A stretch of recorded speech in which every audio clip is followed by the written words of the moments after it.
मित्रों, जैसा कि आप सभी लोग जानते हैं कि हिंदी साहित्य में भक्ति काल स्वर्ण युग के नाम से जाना जाता है। उसका सबसे बड़ा कारण यह है कि भक्ति काल में हमें सभी कवियों की विचारधाराएं हमें समझने और जानने को मिलती है। आचार्य रामचंद्र शुक्ल की दृष्टि में भक्ति साहित्य हतोत्साहित और पराजित जनता की प्रक्रिया है। वहीं आचार्य हजारी प्रसाद द्विवेदी ने भक्ति साहित्य को भारतीय परंपरा का स्वाभाविक विकास कहा है। भक्ति काल जो है मुख्य रूप से दो धाराओं में विभक्त है, निर्गुण भक्ति धारा और सगुण भक्ति धारा।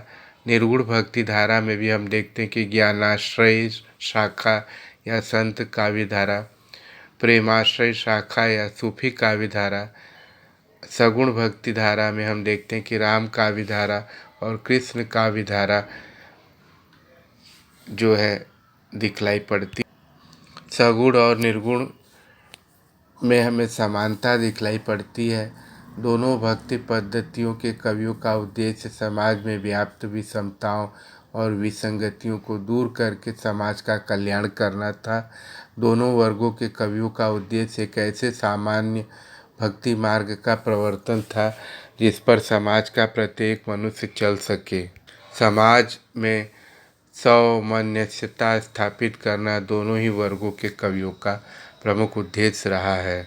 वहीं हम सगुण और निर्गुण काव्य की विषमताओं की ओर देखें तो निर्गुण कवि परमात्मा या परम शक्ति के निर्गुण निराकार स्वरूप को लेकर चले थे, जबकि सगुण कवियों ने ईश्वर के साकार रूप को अपनाया। निर्गुण मतावलंबियों का परमात्मा हृदय में वास करता है और ज्ञान का विषय है, जबकि सगुण कवियों का परमात्मा लोक में रहकर लोक का उद्धार करता है। निर्गुण कवियों ने ज्ञान पक्ष पर बल देते हुए संसार से विरक्त रहने की बात की, जबकि सगुण कवियों ने जगत में रहकर कर्म करने पर बल दिया है।